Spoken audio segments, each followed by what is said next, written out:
Hello and welcome to the 37th episode of Dystopedia. I'm your host Matt Davidson, and once again I'm joined by my colleague Andrew Hodgson. How are you, Matt? Yeah, I'm pretty well, Andrew. How are you going today? I'm good. What have you been up to the past fortnight? Anything fun, exciting, or? I've been away, been on holiday. So we went down to Tasmania for actually almost 10 days. Oh wow, yeah. Mate, loved it. Like I just did a bit of a road trip. I was some of the best oysters in the world, eating lobster rolls and bloody octopus and scallop pies and Kind of an aristocrat, mate. Yeah. Yeah. Really, really nice whiskies as well. It's one of these places, like I went to Tasmania when I was like 17, 18, I think, and it was lost on me then. But yeah, now it's 18-year-old me would have fucking hated myself the way I was carrying on. Yeah, when you were 18, could you see yourself in 20 years' time coming back here and doing this thing? You're like, oh, no way. Yeah, But, I can't wait to go back again. It's it's good, man. I read a couple of books while I was there. What's the thing with people don't realise too? Tasmania's climate. Because everyone assumes Australia is the desert and stuff, but Tasmania is more like because you obviously closer to Antarctica and stuff. It's like really that kind of a bit like Northern England weather, right? Like kind of that cold. Yeah, and, it is similar, but it's and then because of that, because it is so cold, a lot of what they do they just eat and drink and it's really good as such. You know, like you get some really good Guinness there as well because everybody knows how to pour it. Yeah. Yeah. Just I don't know. I had a really good time. I didn't have any distractions around me. So say I read 2 books, which I don't think I've ever done in that amount of time before. One of them being The Chrysalids, which I finished. I think I was talking about on a previous episode. John Wyndham one? John Wyndham, yeah, which has ended up being a little bit.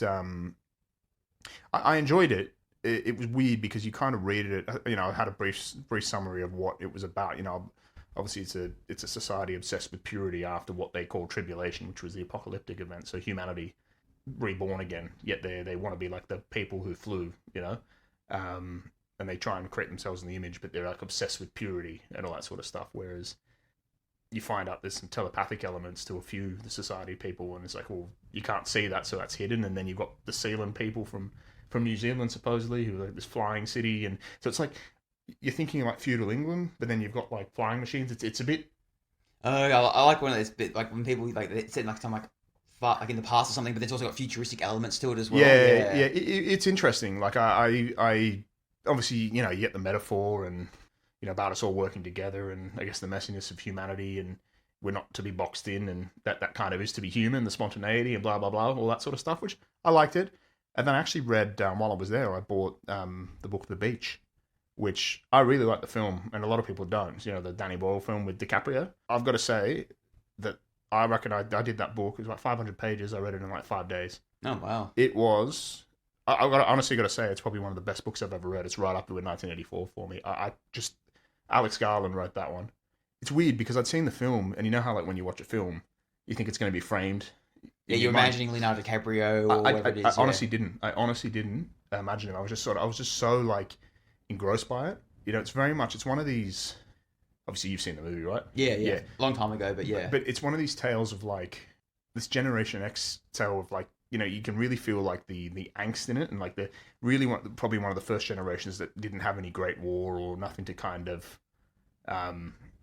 test themselves or no meaning. You know what I mean? You know when like, you know, the baby boomers had Vietnam or the greatest generation of the Second World War, and this was the first one that was kind of trying to find meaning. So it's that real sort of generational angst. The Falklands, I guess. But there's that real sort of generational angst you can really feel, and I can't explain it, but wanting something more than what's there, or trying to find something, and like it's like foreboding too. Like, you know, something bad's around the corner, but like he's traveling Thailand, and it's written in like 1996, and there's this sort of, I guess, what Thailand might have been like before the kind of main touristy stuff came in, but you can all see they're going to like, you know, Koh Samui, they're going on to all these places, and like the tourists are there, it's already too late. You know, these beaches are being ruined. It's been spoiled, yeah. Yeah, and then it's finding that utopia, but then obviously finding it and realizing that people are shit, right? Like it's nothing's perfect, and it's trying to come to terms with that. And there's some psychological elements, and it really, really good. I highly recommend it. And the way that Alex Garland writes it, you can see why he went into screenwriting, because honestly, like the chapters are like 2 pages, and it's like every single scene is headed, and then it's described in excruciating detail, but never does it feel boring. It moves at such a pace. Cannot recommend it highly enough. Brilliant. There you go, yeah. So yeah, I'm quite productive over the last couple of weeks. Then you went on a cruise as well, I heard. Floating RSL. Yeah. How's the gastro, mate? Yeah, just getting over it now. Yeah. Yeah, that was that was good. It was good. It was one of those. We had some family over from the UK, and did all that. Look, it was fun. I want to say in a couple of days or whatever it is. Like it's a bit of fun, out on the seas. It's a first world problem, Yeah, exactly. Like you munch into the buffet foods and the little cafes, whatever you got around, and smash the buffet. I was just sitting at the bar watching the cricket for a couple of days. That kept me entertained. Unfortunately, didn't go on for the. For the third day. Yeah, you were promised 5 days. You only given 3. Yeah. No, sorry, yeah, 2. 2, yeah. Sorry, yeah. So yeah, that kind of had a little bit to fill in on the third day, but yeah, it was all right. I don't think I could do that every year, but yeah. That's something different, yeah. Yeah. So no, what about you? What have you been up to? Yeah, well, we mentioned I think on the previous episode that we're seeing Oasis, so we saw them. Oh yes, yeah, that was Oasis on the eve of my trip. Yeah, about that. Yeah, went into Oasis, and then the week after that, I saw Metallica, and they were fantastic as well. Both very different experiences. One was obviously Oasis more like a party anthem kind of atmosphere, nostalgic kind of thing. Where obviously Metallica's more headbanging or like heavy guitar work and stuff. But no, both were fantastic concerts and great in their own right. You can see why both for bands are considered ultimate legends wherever they are. I watched a couple of movies as well. One that really stuck with me and I really enjoyed actually. It's called Falling Down. Have you ever seen it? No. It's directed by Joel Schumacher, the one that did Batman Forever and stuff. Oh. Yeah, I know, but I was surprised he directed this because it was actually it's so well done. But it stars Michael Douglas and Robert Duvall. Was this pre-Batman? It's pre-Batman, yeah. So yeah. So it's before that. And basically it's about Michael Douglas is this office worker and he's laid off his job and he's driving on a freeway in LA. And he's stuck in traffic. There's a traffic jam there, obviously. It's a humid, hot day, and he just and people are annoying him and stuff. And he just snaps, and he just gets out of his car and just goes, "Oh, I'm not doing this anymore." I think I've heard about this. Yeah. And it's a really good critique of like how America, especially in the LA area, from the post the fall of the Soviet Union, because a lot of industry in LA was around the military industrial complex, and a lot of those companies laid off a lot of workers around that area.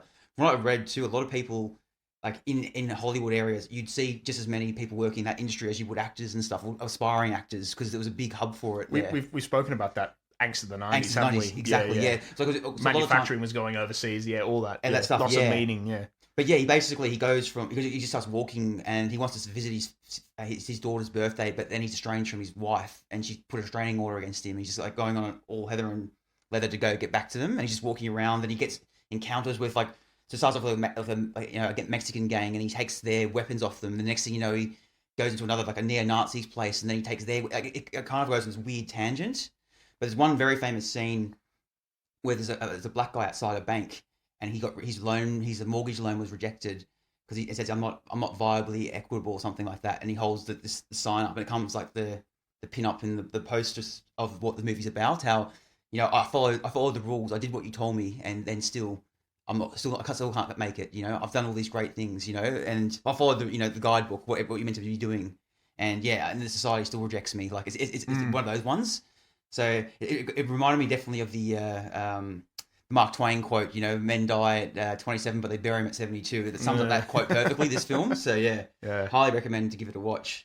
I've been reading actually a bit of Dostoevsky at the moment. Oh, really? Yeah. Very philosophical. Yeah, no, we were talking about him. I can't remember what episode we talked about him. I think Omelas. Omelas, was it? Yeah, we brought it up. He was an influence on Omelas. Omelas, yeah. And because it just stuck with me. And I was in the bookstore a couple of weeks ago, and I just saw it there. It was about like $17, $18, and the thing's about 700 pages. And I was like, oh, give it a read. How is it? Yeah, it's really good. But it goes into a lot of like his personal thoughts and inner feelings and stuff. So it's basically. It's called. It starts off with like him wanting to kill someone, and he's having that going back and forth. The devil, the good angel, and the bad devil in his head, like talking up and weighing it up and stuff. And then then him going through it and going through the after effects of it, trying to cover up the tracks and people becoming suspicious, but then he's trying to act normal. And then it goes into that. I'm only a third of the way through it. Crime and Punishment, is that what you? Crime and Punishment, yeah. I didn't say my bad. Yeah. But Crime and Punishment. Sorry, his most famous one. So but it does ask a lot of those philosophical questions and what is it to be human? What is it to be? And what does empathy mean? Why am I wanting to act on this? And do I feel guilty about it or don't I feel guilty about it? It's one of those ones that the main character goes through. So yeah, it's very interesting. And yeah, like I can't believe the guy wrote it in like 1830 or something. Talking about it. How is it? How does it flow? Is it like one of those where you come up against a lot of sort of phrases and words that like just sort of don't fit into today, and it kind of stagnates? And well, it's because it's been translated a couple of times from what I've read. So right. It's because initially it got translated in 1909, and then it got retranslated again later on, and so they updated it. It has some like phrases and stuff that are very Russian, like Russian foods or Russian sayings or something will be in it here and there. I have to look that up. But no, generally it translates pretty well. Like there's no like massive crazy words. I'm like, oh, what the hell does that mean or something? Yeah, like when you read Brave New World or something. Brave New World, or when we did the machine stops like a couple of times. You know, we were going with the vomitrons and stuff. I'm like, what the hell is that? Yeah. So there's none of that stuff. But no, but yeah, it's been a very interesting read, and yeah, I'm looking forward to like trying to finish and stuff. It's a big challenge. It's like 700 pages. That's a lot for me anyway. But yeah, that's a lot for anyone. Yeah. Yeah. But it's spaced out into like 6 parts. So I've read the first 2 parts. So yeah, so it's kind of I'm interested to see where it goes after that. Yeah, cool. But yeah, well, we're getting to the main episode now. So last week's episode we did the Black Mirror episode, Men Against Fire, and today we're doing. And I got this incorrect on last week's episode. It's 2BR02B. Yeah. Because I read it out as 2RB02P. It does not make any sense, but when you read it like that, you can see why I called it that. Yeah. Well, when I was reading it, I was the same, and you get to the segment where it's pronounced naught. I mean, I guess he's expecting you not to know what it is. Yeah, it catches you off guard. Yeah, to test it, I got the misses when I was reading it. I'm like, what do you think that says? And I don't know. What if I said to you that was naught? So, I get it now. Yeah. So. Yeah, I don't feel so. I don't think we're alone there. Basically, so are you saying that you do, or you don't understand the reference? We go on Michael Keaton, are we? Yeah. I don't even understand the reference. You don't understand what you said? I don't know what that is. Get out. For anyone that out there doesn't know the reference, it's from the William Shakespeare play Hamlet. So one of the most famous line from all the Shakespeare stuff. Would you say? I would say so. I think the phrase "to be or not to be." That was the question. Very. Yeah. Or that, or like, was it Romeo, where art thou, Romeo, from Romeo and Juliet? Yeah. Yeah, so. But I think I'd say to be or not to be, that sort of existential question. And have you read that whole passage? No, I've never read Hamlet. Fuck me, we'll get into it in the preparation. I've always known to be or not to be. I've never really looked any further than that. I know because Hamlet's obviously one that's been parodied in a lot of things, right? Where was it the poisoning and stuff like that happens throughout it, but I don't know too much detail about the ins and outs of the play. We'll probably read it out because I think it is interesting what Vonnegut does, where it's like, I guess to be or not to be is very much the existential question of the question of living and struggling with life and the relentlessness of life and going on, and the heartbreak, the angst, the knowing you're going to die, all that sort of stuff. So the pain of living versus the unknown of death. So it's not like, from what I gather, he's not. We'll read the full passage out later because it's, again, you read this. I remember talking a little bit back on that. I think Fahrenheit 451 episode. I never really appreciated Shakespeare. I still don't in many ways, but reading this, like, fucking hell, we've fallen fucking far. Yeah. If you just the depth he's going into and the metaphor, like it is beautiful. It really is. It's very, very similar to, we've talked about in that previous episode, like the Beatles, for example. Yeah, just because you might not like the Beatles, but so many things that you do like, you're inspired by it, and you can see how much Shakespeare's writings has inspired so many writers from onwards. But no, it is interesting. It took me a little while to work it out, but what Vonnegut has done here. So obviously, that we talked about that existential question, right? So as I say, the angst and the relentlessness of living, we carry on because of the fear of the unknown with death. So it could be ended. It could be ended, but we don't, because our conscience doesn't let us, because we don't know what's after it. And he sort of comes to the conclusion that's why we carry on. And he's sort of pondering his own existence, whereas Vonnegut in this story kind of turns it into like an administrative process. You can just sort of call and opt out. It's like the way he's done it. It's layered, the story. Oh, it is, yeah. You're reading it for the first time, and like the rest of the ending, it kind of like catches you off guard, because he's very good at like putting introducing a character, and then you kind of forget they're there, and then the next thing they just pop in. You're like, oh, wow. I think that happens twice it happened twice in this for me with like Wailing and The Painter. Yeah. At both times you forget, like, forget it. Yeah, they become invisible, and then they come back in at the right time. Like, oh shit. Yeah. Well, you're kind of thinking, oh wait, did we transition to another room or another scene or something? It's like, oh, it's all in the one area. Yeah. No, and I believe too that from the story, because it's kind of like it is referenced in some aspects, but it's kind of a bit of an unknown one of his, right? So, Yeah. and there was a short film that came out in like 2016 that I was trying to find it. It was nowhere online, or I couldn't like any because apparently it won like the Trop Fest Festival in Sydney or the Sydney Film Festival. It won Right. that award there, and it went really popular. So I'd love to see like a modern take of what they would have done it. Like you could see the trailer online and it has like the room and the paintings. I was like, oh, it looks really intriguing. I wanted to see the whole thing, but unfortunately I couldn't find it anywhere. But yeah, before we get further into the episode, what are we drinking today, Andrew? Well, we are drinking. Well, this is a bit of merch that's been sent in from one of our loyal listeners. Yeah, and a friend of the show, isn't he? as well? Friend of the show. Yeah. Goes by the name of I believe it's Alfie Baston. Ah, there you go. Yeah. Cheers, Alfie. Thank you very much. So he's from Western Australia, and he's assured me that this drop Emu Export Yes. is the best of the West. So we've got a couple of rules we need to follow with this as well. He's told me to drink this Kimberley Cool, so I'm assuming he's talking about the Kimberley Ranges where the humidity's high and it's regularly north of 30 degrees. So It's a cold day there. It's about 31 degrees, isn't it? that's Yeah. right. So you could feel that can, Matt. Oh, that feels Kimberly cool to me.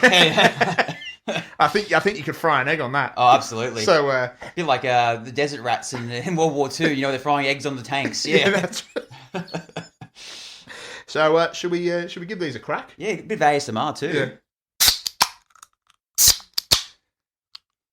Yeah. Cheers to that. Cheers, and thank you very much for sponsoring the show with some Thanks, beers there, Alfie. Alfie. Yeah, thank Cheers. you. Oh Christ, that's rough. Yeah. Yeah, that's something. Yeah. Ooh. And I don't know if because it's warm, but fuck me. Yeah. Is it possible? I don't know. Yeah. Well, we were looking up a bit earlier, actually. What were some of the nicknames that they have? They have this. Oh fuck! There's horrible tang after that. Fuck me. Normally, we're very positive about the beer reviews on this one, but I yeah. think I've been fucking stitched up. Well, it is colloquially known as the bush chook, apparently. Oh, the bush chook. Yes, or the red lead, or the red death as well. I think that name seems very appropriate. There's horrible tang after that. Yeah, there's a bit of that weird aftertaste to it, isn't it? Yeah, I've got one in the fridge, so maybe that'll be cold enough after this. But look, we have to follow the rules and do this one. Yeah, maybe I aim for WA seceding from Australia now. Yeah. Yeah, beer for Western Australia. You can fucking keep it there. Yeah. Build a wall up, keep them out. But no, we do appreciate that. So look, maybe it'll be a bit like me and Shakespeare. Maybe it will grow on me. Maybe I just don't get it. Like Tasmania when you're 18, you didn't appreciate it at the Yeah. time. Maybe I don't get it, and it's more layered than I could imagine. Yeah. Maybe it's saying something about society. Maybe it is, yes. I don't know exactly what that is, but yes. Nah, They breed them different over in Perth, don't they? they do. Fuck, I don't know if I can get through that. I mean, I will get through it, but The good old bush chook. fuck, that's grim. Yeah. But yeah, on that note, we'll get back into the episode. Yeah, we will. Yeah. But once again, thanks, Alfie, for the beer. We appreciate it. And if you feel like sending any alcoholic beverages into the show, we'll reach out to us. Even ironically, like this one. Yeah, DM us. We're happy to give it a try. Oh, so before we get into the before we get into the episode, now this is, as we said, this isn't the first time we've done a story by Kurt Vonnegut. So we did a little bit of a deep dive when we went through our last episode of In the Harrison Bergeron. I think maybe we'll touch on a few little things that might have helped influence this story. But I would say if you want to hear that little bit of a deep dive, if you haven't yet, I would definitely recommend going back to that Harrison Bergeron episode, so we go a little bit deeper. But give you a bit of context. So he is of German heritage. So Vonnegut's parents actually abandoned the German culture due to anti-German sentiment during World War I and World War II. So he was, again, they were both German speakers, but he was never taught to learn anything. He was never really taught about his roots or anything like that. And he mentioned that this actually left him feeling ignorant and rootless. And I think this actually helps in shaping his anti-conformist worldview. In that, because look, I guess we can all understand why that would have been right at the time. The Second World War, at war with Germany, and you would have been treated with high suspicion, right?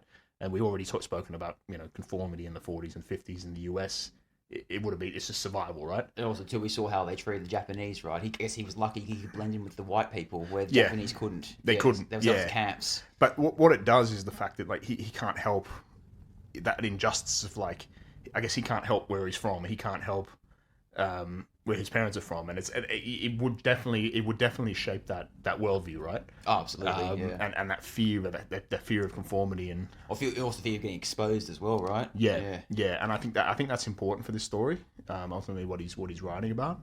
He obviously fought in the Second World War, but it's interesting that he was a pacifist as well. Absolutely, and what we found out in Harrison Bergeron episode, going to his history, is that he suffered a lot of trauma, like especially and we can see that being shaped in his writings like later on. So initially, when he joined the army, his army barracks were close to where his house was, and he'd always sneak off home and see his parents. And then he came home one day and found his mum had committed suicide, and you're just like, and that was like literally a couple of weeks before he was shipped out to World War II in Europe. For going in the Battle of the Bulge and stuff, so where he was obviously captured and yeah, and then we found out by doing research into him, because I never realized. I always knew he survived the Dresden bombing, but I never knew that he got one of the American fighter planes when he was a POW was firing on his train. He survived the bombing of that. I think it was the RAF, wasn't it? RAF, Spitfire. sorry, Spitfire. But sorry. But basically, the Allies, basically, the Allies, did that, and he survived that. Then survived the Dresden bombing, like a couple of months later. So, And I think funny when on that strafing raid when he was on the way to the prisoner of war camp, I think about 150 of his fellow prisoners were either injured or killed or something at the time, and he's very lucky. Yeah, he's basically left unscathed, really. Yeah, he was left unscathed. Yeah, and it's ironic is like he survived that, he survived Dresden, he survived the Second World War, and that cruelty, that sort of cruel joke of how he died by just falling down the stairs, didn't he? It was something like, say poetic justice, but like what a way, he survived all that, and then you go in some sort of innocuous way. I guess that's, him himself, he himself would have probably found that. It's like one of those like police jokes or something where a guy survives working the streets for ages, then has like a heart attack on his desk one day before retirement or something. Yeah, one of those things. Odd. Dark irony. Exactly. Yeah. I guess he probably wouldn't have had it any other way, actually learning about him. Yeah. And what he did, but even actually what I found very interested in doing a little bit of work for this one, trying to get an idea of his sort of anti-conformist worldview, is the fact that obviously he was a pacifist, but he actually spoke out against American intervention in the European War. Now, obviously being of German heritage, he would have definitely would have been raised suspicion. It would have been a target, but he kind of stuck to his morals and stuck to his beliefs, and he did it anyway, which I find very interesting. Absolutely. But yeah, when he came back from the war as well, like that's when he started picking up writing again, and his most famous work is one called Slaughterhouse-Five, and that's like an alien / time traveling story. And yeah, a lot of his experiences from the Dresden bombings played a big role in that. And when the reason why he survived the bombing of Dresden was because he was stationed at a slaughterhouse and was underground when the bombing went down. So he got, again, we talked about how lucky he got there, like surviving that. But what stuck with him was the horror of the aftermath of what, the whirlwind of the firestorm happened, and the reek of the devastation, the dead bodies everywhere. Like he, woke up the next day and just saw all the devastation around him. It would have been a pretty horrific sight to see that. And very unique in a way too, because he's kind of the only, you would say, like English or Western person to see that firsthand and talk about it, because obviously you're only hearing it from the Germans' perspective generally when things like that happen. But when you're actually seeing an actual English speaking describing it, then it really rams home for us, especially how the complete horror of it all, like, right? And make it, I guess, like, humanize it more, I guess, for us. It's like now when we see with AI how it can give speeches, like say someone speaking another language and it can translate it automatically to English, and then it makes more sense to us hearing that. It's the same kind of thing, So I think that probably would have helped shape, I think, his political and his his political views and his ideology, because he really did reject that simplistic, the liberal conservative label, didn't he? Yeah. He didn't want to be pigeonholed, and he saw the world. There's a lot of grey area. He didn't really look at it black and white, did he? Yeah. And I was thinking about that. That probably that experience there would have gone some way to influencing that, I dare say. Oh, absolutely. And yeah, he was one. I think he saw the hypocrisy in both sides of politics, right? Or both there. If we said, like, a lot of these like famous writers, they don't like to be pigeonholed into like, oh, you're this because you say you believe this, that means you're therefore that kind of thing, is it? Yeah. Because yeah, some of these things you could take as being very conservative, and other parts are very, very liberal as well, right? Yeah, I find it hard to I find it hard to pin him down. Like, the story we're about to go into, it's difficult. Initially you're sort of sitting there thinking about, oh, look, overpopulation. There was a big worry about overpopulation, or the population bomb in the 60s, they called it. I think a book came out in 68 or 72 maybe. And there was that big worry about, we're gonna breed to a point that we outgrow ourselves, and agriculture won't be able to keep up, and blah blah blah, and all this sort of stuff. And initially you think he's writing as a response to that, but then I could see this as a slide on the human condition, on capitalism, on so many things. It's very hard to pin down. Also, to kind of critiquing mass hysteria as well. How people think of these things, and then when mass hysteria happens, then people overreact, and this is where these harsh policies like we see in this world happens, where there has to be a perfect amount of people living versus dead. Basically, there's no it's never out of sync. Yeah. But the funny thing is, I even think of the going back to the "to be or not to be" quote. The very fact that we would, talking about overpopulation, the issue is not. Now, I've been guilty of this before. There's definitely some views here. We'll get into. There's some Malthusian views, which talk about the fact that overpopulation, it's there's too many humans on the planet, and we're going to outgrow the food we're able to supply. Now, that's not the case. I think in this country alone, we make 3 times as much food as we need. But there's the point that, with Hamlet questioning, yes, to be or not to be, what the actual issue is capitalism. Capitalism is the thing it's not the amount of bodies on the planet, it's the amount we consume, right? That's the problem. That's what's draining the world's resources. That's what it is. Whereas, but I think what this shows is what was the quote? Was it Thomas Fisher? It's easier to imagine the end of the world than the end of capitalism, because it's kind of so ingrained in us. Yeah, we quoted that in a previous episode. Yeah, I think we did. I think you did, and just thinking about that in the context of this story was I think it shows a society that's not. They're so wedded to this capitalist ideal that they would not actually look at the problem that led the world to this place: overbreeding, overconsuming. They would cap the population. And instead of looking at the system, they would sort of punish the poor, the vulnerable. That's kind of it opens up all this. And again, I don't know if that's what he's critiquing, but digging a bit deeper, I think that's where ultimately he must have been thinking that, right? Because again, there would have been a lot of this hysteria at the time, and I'm sure he would have been. Yeah, I also took it as him critiquing utilitarian logic as well, about how it's for the greater good. Or we went into this with Omelas, Would you sacrifice this for the benefit of the whole society, the world? And this perfectly sums it up, a lot of it, where, well, if you want to bring in this many people into the world, that means these many people have to leave. So is that the greater good for, or we only got space for one of you? Well, we see in the story, 3 children, we only got space for one because of only one person being sacrificed. Therefore, well, you have to then choose which one survives and which one goes. And then this one, you think about, don't be selfish. This one will have a great life now because of this. Just little things like that. Yeah. It's funny. It almost makes me think of I pick up from even using an anti-natalist lens. There's a few things picking up with this as well. Bringing a child into the world is a selfish act. Now people do get a little bit indignant when you say that, because they feel like you're having an attack at them. Personal attack, yeah. Yeah, which in fact you're not. But if you think about the fact that a child has not asked to come into the world, you are doing it for you. It is a selfish act. You're doing it because it gives your life meaning, or you just feel like you want to do. But being selfish isn't a bad thing, right? But logically, bringing a child into the world is a selfish act. At the end of the day, the amount of carbon that child's going to consume over their lifetime will inevitably is to the detriment of the planet. But I find it funny with this, with the whole you've got to. It kind of labels that selfish act in the fact that someone's got to go so you can come in. Where it's either the slow death of the planet or happening straight away. There's a few things I took away from it as well. Yeah, it's very layered. Oh, it is, yeah. And it's funny too, because the ones, he's sacrificing his grandfather, I think it is, later on. But then the doctor and a couple of other people they mentioned, they're 250 years old, because they're so caught up in their own hubris and brilliance, and they've eliminated all these other factors that they can continue doing that. So they're continuing on in their world. This is what makes me think, and then we'll get into that Malthusian logic and the fact that the higher class will justify the position off the back of the poor, and nobody looks at them. Nobody looks at what they're consuming. Oh, well, why are you so old? It's always the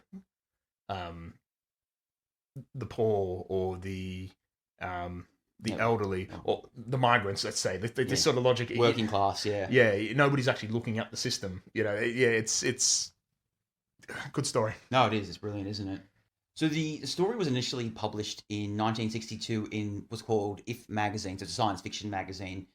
And what I didn't realize that this magazine in particular has published a lot of famous stories throughout the years. So one of them being this one, obviously 2BR02B, and also Harlan Ellison's I Have No Mouth in My Screen. Another God, what a magazine. Yeah, that we know that one won the Nebula Award and a few other things, and I believe also two other famous ones.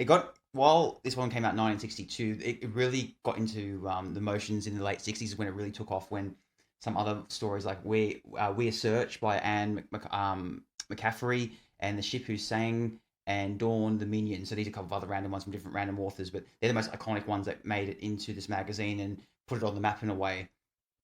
I think what people really loved about it was that around the time, a lot of the science fiction stuff was bit campy, bit pulpy, and from out Lost in Space and stuff. That kind of Joy Wiz, Doctor, Zoidberg, whatever it is. Yeah. I mean, where this one was more adventurous, action driven compared to some of his other competitors, and it kind of also what people appreciate too. It kind of like it became known as a publication where this is where the up and coming writers come. Like this is where they get their starting ground from. Yeah. And a lot of it too had a lot of social commentary and very unusual narrative structures to it, and we see that through I Have No Mouth in My Scream and in this short story as well, and it focused a lot too on dystopian satire and future speculation, and both those stories they have this, hasn't it? Yeah, they do.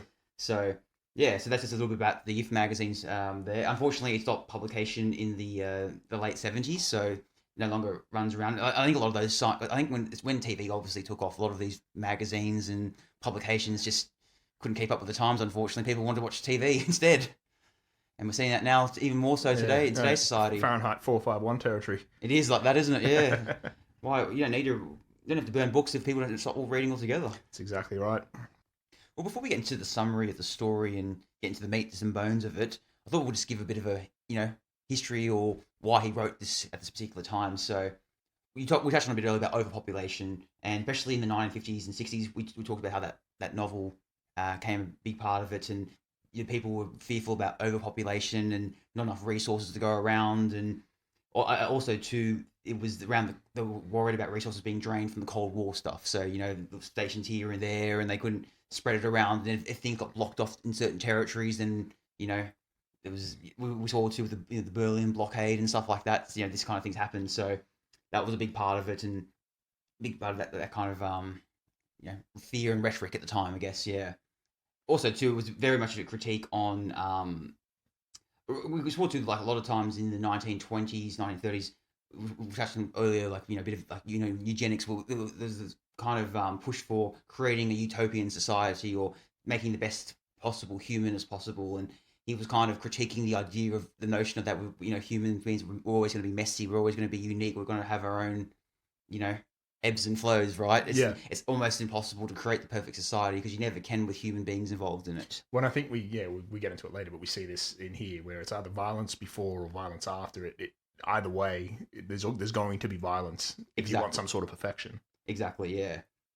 And just on the eugenics thing as well is because I think we touched on it in Gattaca and in the previous episode how before the Nazi Germany regime, eugenics was always viewed as a good thing, right? It was kind of like, oh no, we're making it better, we're getting rid of the quote unquote undesirables, or we're sterilizing them so they don't breed, and so that reduces the burden on society by looking after them and having less of them around, and we'll breed these certain people together so then their genes are better. We saw that with the royal families, especially in the 19th century with Queen Victoria and stuff.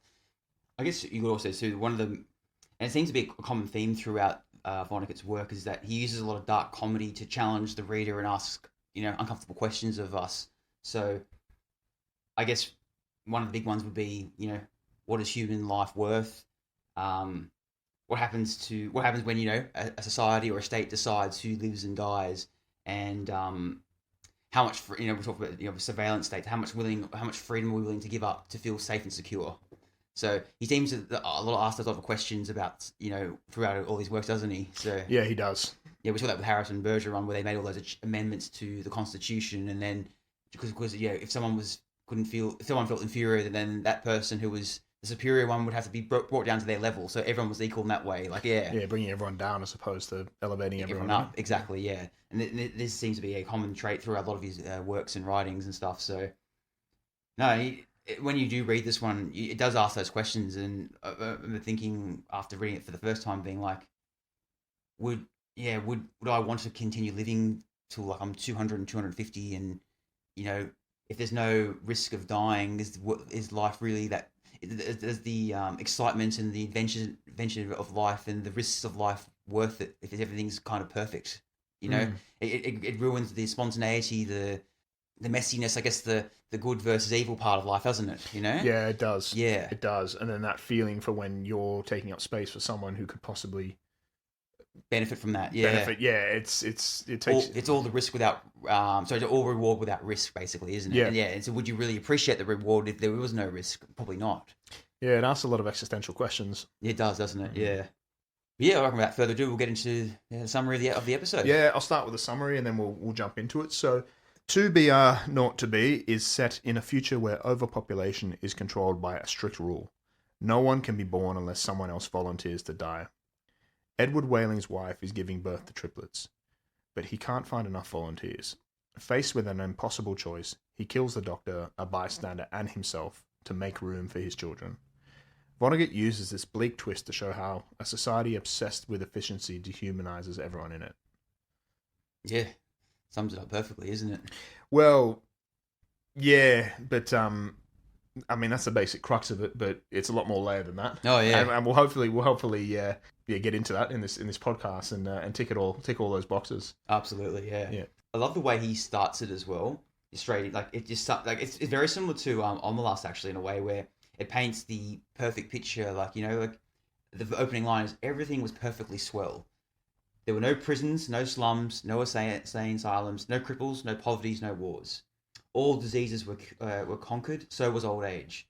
Death, barring accidents, was an adventure of volunteers. The population of the US was stabilized at 40 million souls. Yeah, I'm exactly like you. The minute I read this, I was thinking Omelas, and I'm thinking, what's the cost? What's the cost? This is a little too idyllic here. Where's the twist? What's the cost going to be? Yeah, you like the Spidey senses start tingling. You're like, oh no, something's up here. I'm thinking about the kid in the basement in Omelas. Yeah, exactly. Yeah, yeah. If it's too good to be true, it probably is. Yeah, that's it. Yeah, it's a very idyllic start, and then that made me, because what's the population of the United States now? Is it 250 million, 300 million? Oh, it's like 300 million plus. Yeah. Yeah. And it made me actually want to go into it and look at it and look at was there a general fear of overpopulation in the 60s? Well, there was. Yeah, there was. I think the book The Population Bomb, let me just see when that came out. Yeah, 1968. So a lot of and this was written by co-authored by former Stanford University professor Paul R. Ehrlich and former Stanford senior researcher in conservation biology Anne H. Ehrlich. So yeah, this kind of the concept being that we're going to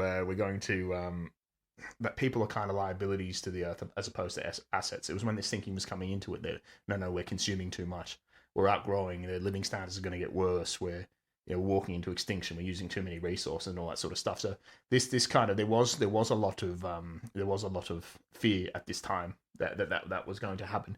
A lot of this actual logic comes from an English, I guess they were described as an economist, a cleric, and a scholar, but Thomas Robert Malthus, and they use like Malthusian logic. So he argued back in like the 18th century, and he kind of put it all down, put overpopulation down, or the problem down to like a equation, essentially. The fact that humans breed at a geometric rate, 1 makes 2, 2 makes 4, 4 makes 8, 8, and so on and so forth. Whereas agriculture will only grow at like an algorithmic rate, like 1, 2, 3, 4 farms sort of thing.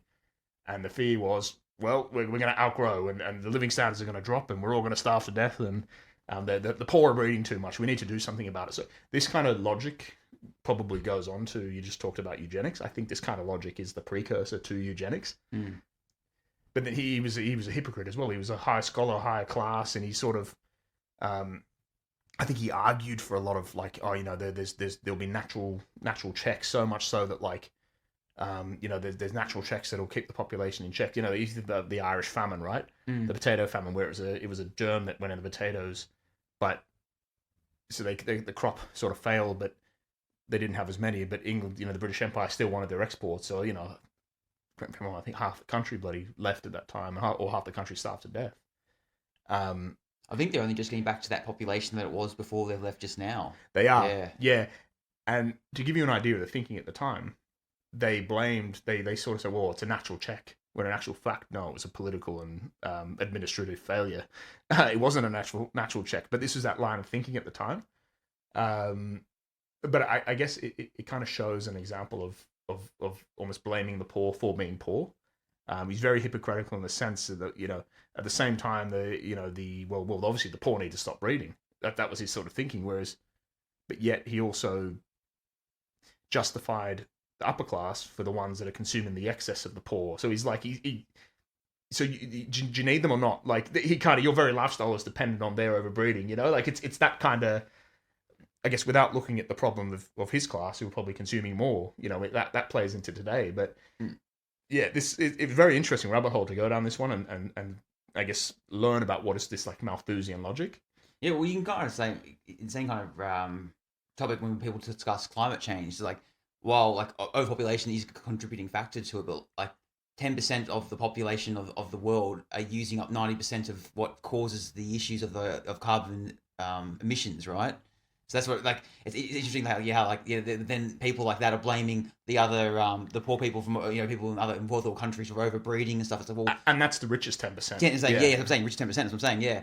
But they're actually using all the resources on their, they say, for example, their private jets and fancy cars, all that kind of stuff. Launching rockets to space, exactly. And they hold all the wealth. Yeah, it's funny. I was listening to something they were saying like apparently the top 100 fossil fuel producers, the top 100 companies are 71% of industrial fossil fuels, and the richest 10% are the 50% of consumption of emissions. So that's the top 10, the Jeff Bezoses and the Elon Musks of the world. Yet, as you're right, and I've been guilty of this before when I from the antinatalist lens, would say the world is overpopulated. I think where we are talking, I think I read something where we use up 1.7 Earths or something. So we're at a state now we're overusing. The world can't replenish quick enough. So, but in looking at it, it's in fact, it's not the people. It's what we're consuming. It's the system. It's capitalism. I think, and I'm sounding like a communist here, sort of thing. The system, yes, comrade. Yeah. There was a very interesting podcast that I was listening to in the lead up to this to actually get a grasp of this Malthusian logic and overpopulation and the scare, where I think it's called the International Marxist Radio. Very, very good and very, very interesting discussion, if not a little bit idyllic, but that's always kind of been my problem with communists, right? I myself would describe myself more left-wing than anything, but I do generally think the left is too idyllic, right? Whereas the issue with it's not that there's 8 billion people on the planet or 6 billion or whatever it is. It's the fact that we're consuming at a rate. But the problem is capitalism. The problem is capitalism relies on growth and infinite growth, and the Earth's resources are finite.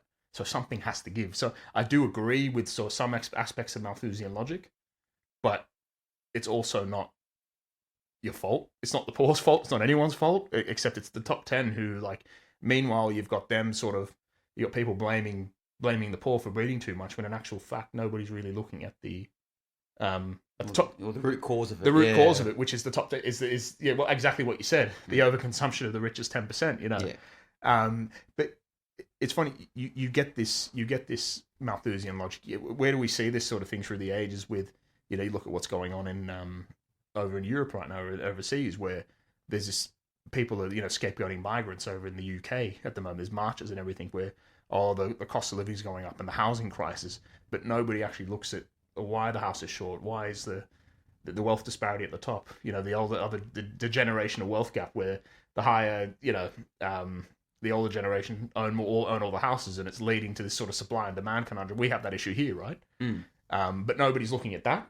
You know what I mean? Like, that's the issue. It's one of those things, like, two things can be right, but like it's it's easy to scapegoat the migrant. Oh, right? yeah. It's us it's easier to us versus them. Yeah. Kind of them, yeah. And I'm not by any means saying open up the gates, let everyone in, but I'm not that idyllic. It doesn't work like that. But it's also not their fault. You know what I mean? But you see these forms of logic, that come into it, and I find it very interesting in the context of this story, right? Yeah. Whereas I feel like the population being capped at 40 million is like, so you're so wedded to this system, you're so wedded to this capitalist system that you won't change that. Yet you will cap that you'll so the poor will pay for that, right? You won't. It's like, so that's more important instead of looking at the root cause. But then, I was talking about the idealisticness of, I guess, the communists, where they imagine a system where it's a classless society and everyone's just going to walk hand in hand. And unfortunately, we are, I guess, the human condition where, we're emotional, we're selfish, we want security, we're ambitious, and capitalism's kind of the only system that kind of rewards all those traits. So I don't think anything's changing anytime soon. I think it's a bit idealistic to think that we could do it any other way, personally, It's funny, there's a YouTube / streamer I watch sometimes. His name's Asmongold, and he was talking about like people, like, the people that are idealistic, will come, the poor should all unite together and take over, start a revolution, take over the rich and stuff. And he goes, it never work. And people go questioning, why don't you think of what? He goes, well, what happens when? Okay, what happens when the rich then go to half of the poor people? Go, I'll give you all this money to go kill the other half. Yeah, maybe some won't take it, but some will, and then it's already done. It's already over. Then they squash it that way. Like, they're always going to have these factors. They're always going to be human interest self-interest over the greater good kind of thing, right? It's always it's a tale as old as time. It's ingrained in us where humans are selfish in that way, and if we can better ourselves or get a leg up, we'll grab it. And it will happen. It would happen. Yeah, we will. Yeah, and that's like, I think only reading it the sort of second or third time, it was making me realize that, like, it's overpopulation isn't the problem. I think it is the consumption. That's a systemic thing. It's okay, probably not. We don't give much back to the planet. We take, but at the rate we're consuming, it's the systemic change that's needed, and that's not going to happen. Personally, but then you could argue too, that's just been the cards we've been dealt as well. As we've been programmed, and we don't. Like, that's the thing. We don't even know why we were born, like where the human race comes from. I know through biology, but like, we weren't given a choice in that way. The universe was created, so this is where we've been dealt these cards, and we're just using it as best we can. Maybe not best as we can, but we're using what we've been given. I think it's the only thing that works. Yeah. No, I'm saying, but as the human species, I mean, like, I'm saying, it's like we're programmed that way to try and survive, aren't we? And part of that is that survival. Yeah. I think it is. Yeah, I think it is. And there was some, again, there's sort of the anti-natalist saying, I don't want to throw my views on here, but the fact that there is the ability, there's a lot of people that think don't want to bring a life into that world, because I guess they can see what's coming, or they feel it would be selfish to do so. So you can sort of make that choice and step away, because I guess you don't see anything changing. Not too dissimilar from, I guess, what we see in the story, right? With that control, but that's a way. It's almost opting out in a certain way. Yeah, absolutely. So in the story, we're aboard in one bright morning in the Chicago Langan Hospital. A man named Edward K. Whaling Jr.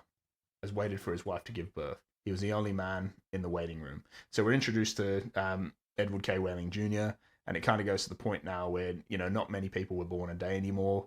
It mentions he's 56, a mere stripling in a population whose average age was 129. So the average age is raised. Obviously, you think in the 60s, two people having kids, in their early 20s, weren't they? That was commonplace. Like, if you weren't married by your mid 20s, there's something wrong with you. You're a freak. You're a freak, exactly. Yeah. So someone having a kid at 56 is like, oh wow, like, that shows you how out of whack the society is in comparison to the 60s. Oh yeah. And it's revealed, X-rays have revealed that his wife's going to have triplets. But it's kind of showing him like hunched in his chair, his head's in his hand. Extremely anxious, like Extremely anxious. So what obviously in our time is, I guess a human right, and it's generally a joyful experience that you can't wait. You might be a bit anxious, you got new life coming into the world, but he's obviously sitting there like, I've got a problem here and I've got to solve, and he's big dilemma. Yeah, he's between a rock and a hard place, I guess. I love the fact that it goes into the fact that, what does it say? He was so rumpled, so still and colorless as to be virtually invisible. His camouflage was perfect, since the waiting room had a disorderly and demoralized air too. So, like, the fact that, again, it's that fact that it's not a joyful thing; it's an anxious thing. Also, a bit of foreshadowing how even as the readers, as we go through it, you forget about him. He becomes the Invisible Man, which he says it's foreshadowing. Says about himself. Yeah. So obviously we Mr. Whaling, we go away from there, and then it mentions that the room's being redecorated, redecorated as a memorial to a man who had volunteered to die. So death is celebrated instead of life. I guess the whole thing. First thing when I read that, it reminded me of Man in the High Castle, actually, because remember when, if anyone hasn't seen it, it's when America gets conquered by the Nazis and by Japan, and one of the American soldiers becomes a Nazi official, Uppengruppen Smith, wasn't it? Uppengruppen Führer Smith. Exactly, yeah. And his son has a deformity, and he tries to hide it from the state, basically, because anyone who has a deformity then has to be euthanized. But then the kid, because he's caught up in all the propaganda, he's a Hitler Youth kind of thing. He self-volunteers and puts himself to be euthanized, and then they celebrate him at the school and stuff, and build a memorial and statue, like saying what a selfless person who believed in the greater, of the society of the Reich, this kind of stuff. Yeah, it reminded me of that. Like they're trying to memorialize this thing. Yeah, into the propaganda. Exactly. Yeah. And at this point, we're actually we're introduced to the painter. It was described as a sardonic old man, about 200 years old. So what I find funny is we've just spoken about the average lifespan, yet he's outlived it by nearly 80 years.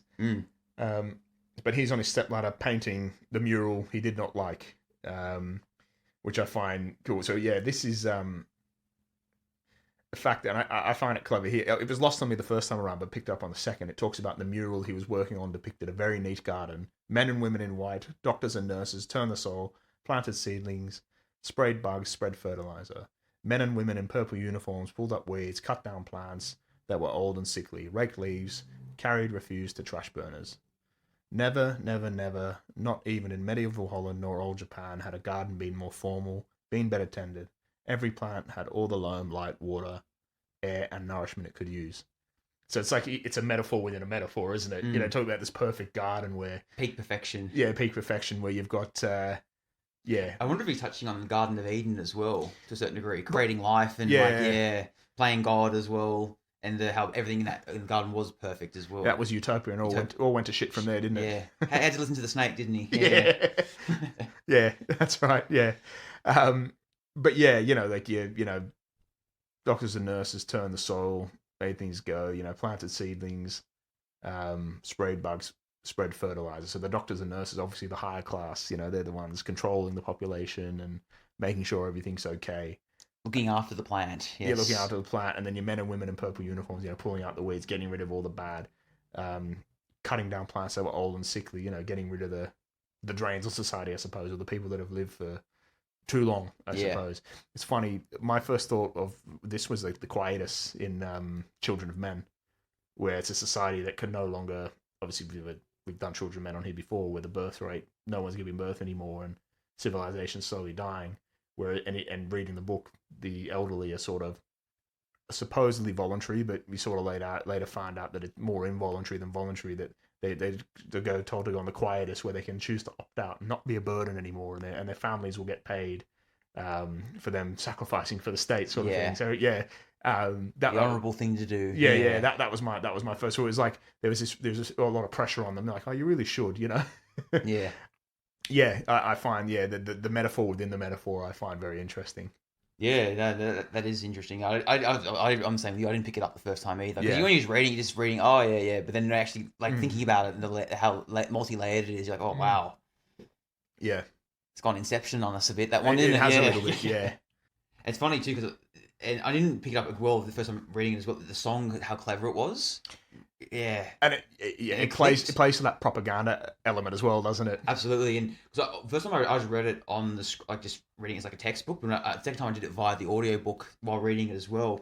And the person who read it sang the song, and when he sang it, it clicked, and like it just sounded like it would be a propaganda song, like but I'll quickly read it out. Is if you don't like my kisses, honey, here's what I'll do. I'll go see a girl in purple. Kiss this sad world toodaloo. If you don't want my lovin', why should I take up all this space? I'll get off this old planet. Let some baby have my place. It's brilliant, isn't it? Yeah. It is. He's doing so much here in like a couple of pages. Like he's really like so much world building but it's so concise. It really is. It's brilliant. Oh, it is. Yeah. So everything's just on point and there's all meaning and point to everything he's saying in this short text, isn't he? Yeah. It is, and I love how that's the orderly coming through and singing it, and I love how the fact that he's talking to the painter when he's like, "Oh, it looks so real. I can practically imagine I'm standing in the middle of it." And what does he say? "What makes you think you're not in it?" said the painter, giving a satiric smile. It's called the happy garden of life, sort of thing. So he's like, yeah, you idiot, yeah, taking the piss out of it. Yeah. I guess you could say like, because everything has become so sterilized, boring, and mundane that even irony and joking and black humor, black comedy it's a lost art form now. Yeah, it is, and I feel like the painter is probably Vonnegut. I feel like that's him. Yeah. If it's anyone in the story, it's him. But I also think it's us. It's where he's kind of narrating it for us ultimately. That's what I feel like anyway. Now a lot of people may say that's whaling, I guess. And they will look at it from that angle, from the overpopulation angle, where I'm kind of looking at it from, I kind of identify with the painter more. Well, the painter's the odd one out, right? He's kind of like observing most of this as opposed to being directly involved. But he's almost at the moral heart of it, I think, as well. Yeah. He's, as you said, he's like the place of the audience, isn't he? Yeah, I think so. Yeah. I think so. The fact that, and what does he say? The orderly must be nice to be able to make pictures like that look like something. What does he say to him? You think I'm proud of this dub? You think this is my idea of what life really looks like? He goes, oh, what's your idea of what life really looks like? And then he gestures at like a foul drop cloth. Well, there's a good picture of it. Frame that and you'll have a damn sight more honest than this one. And what does he say? Oh, you're a gloomy old duck. And he goes, oh, was that a crime? And what does he say? If you don't like it here, Grandpa, you can ring the telephone number. And this is where we're introduced to why the story's called this. Yeah. 2BR02B. And he makes a point of saying the 0 and the telephone number he pronounced was naught. Yeah. And that was it earlier. When you get to that point, then you're like, oh, it all clicks. Oh, you have the epiphany. Oh, it all makes sense now. Yeah. And this was like, when I'm reading, I'm like, oh, I don't really know much about Shakespeare. I've always kind of avoided Shakespeare because to me, it just reminds me of school, and it was all those drama kids reading the lines and thinking they were better than everyone else. And I was like, oh, for fuck! Like, we're out the on vibe. Yeah, I was like, it's over dramatic as well. Yeah, it's like why I don't like the game of rugby union. Not so much that I don't like rugby union; it's the people who play it. Yeah, it's like I hate all that, so I avoid it. And that's more me than anything. But you know what? I'm thinking, no. I've got to at least try and get an understanding of to be or not to be, or the soliloquy in Hamlet. And I say, when I read this, it was brilliant, and it influences the story more than you would know in terms of the existential crisis that he's talking about, and the want for humanity and the questioning of existence. Whereas it's so clever what Vonnegut has done here is reduced it to an administrative process that you can just choose. You've got the ability to do it. You don't have to do it. We'll do it for you. So as I say, I appreciate this for making me want to go and learn a little bit more about it and understand a bit more. But I'll read the soliloquy because honestly, it's brilliant. So this is from Hamlet, Act 3, Scene 1. So to be or not to be, that is the question. Whether 'tis nobler in the mind to suffer the slings and arrows of outrageous fortune, or to take arms against the sea of troubles, and by opposing end them, to die, to sleep, no more, and by sleep to say we end the heartache and the thousand natural shocks that flesh is heir to. 'Tis a consummation devoutly to be wished, to die, to sleep, perchance to dream. Aye, there's the rub. For in that sleep of death what dreams may come, when we have shuffled off this mortal coil, must give us pause. There's the respect that makes calamity of so long life. For who would bear the whips and scorns of time, the oppressor's wrong, the proud man's contumately, the pangs of despised love, the law's delay, the insolence of office, and the spurns, the patient merit of the unworthy takes, when he himself might his quietus make with a bare bodkin? Who would finals bear, to grunt and sweat under a weary life, but that the dread of something after death, the undiscovered country from whose bourne no traveller returns, puzzles the will, and makes us rather bear those ills we have than fly to others that we know not of. Thus conscience makes cowards of us all, and thus the native hue of resolution is sicklied over with the pale cast of thought, and enterprises of great pitch and moment. With this regard the currents turn awry, and those the name of action. Now pick that apart. Yeah, I only got half of that, if that. That was that one thing I took from that Fahrenheit 451 episode. Perhaps the problem is we don't understand it anymore. Now, he beats around the bush a little bit, but it is very interesting. Now, the core question really is what he's saying. It's kind of like a philosophical thought experiment. Why do humans continue existing when life is full of suffering? There's an antinatalist angle with this too. That feeling that the net result of life is always more bad than good, right? To not be born into life, you will kind of be. There might be some good, but you know there will be more bad than good. So you can't be deprived of good, because if you've never had it, you're never going to be deprived of it. But you can be saved from bad. So that's kind of that's where that standpoint comes from. That's the logic behind it. Mm. But this is obviously where we're here, and the core question is like, I guess he's saying like, is it better to exist or not exist? Essentially, to endure life suffering, not to be, end life, escape pain. So he kind of frames it as like a logical dilemma. Basically what he's saying, the point where he talks about, slings and arrows, whips and scorns, injustice. And so he's talking about like injustice, aging, humiliation. So this is the known suffering that we're kind of all familiar with, right? It's kind of the human condition. Option B, so, death equals sleep that he's talking about. It could bring peace.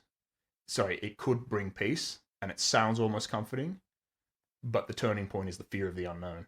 What if the afterlife is the unknown? It could be peaceful, or it couldn't be peaceful. What happens after? Do we go to hell? Do we go to heaven? It depends on what your belief is. And so he argues that uncertainty is worse than any pain that we know. That's essentially what he's saying. And he comes to the conclusion that we endure life suffering because we fear what might happen after death. And that's where he kind of says that the conscience makes cowards of us all. Like, I find it fascinating, the fact that, and you're trying to unpick it, and like there's so much metaphor. There's metaphor after metaphor after metaphor. So we've got that, and that's kind of what he's got here. But now in this world, that kind of thing has been, as I've mentioned a couple of times. So he's just, the orderly's just mentioned to the old guy that, well, you could just ring this number, and they'll take care of it for you. You've always got a choice. Yeah, it's always like you got the cyanide pill in your pocket, mate. If you want to. Yeah. But there's so much. I guess humanity has just been reduced to this administrative process, right? Even with the control of birth, like all the humanity's gone, right? It's euthanized before they got there, and who can be here and who can't, and kind of all that humanity's gone. And I think, I ultimately think that's what he's saying there. Yeah, it's so much more than to be or not to be, Yeah, it's all it's remembered is that only that opening line, not the rest of it. Yeah, there's people that can recite that whole soliloquy. I'm in awe.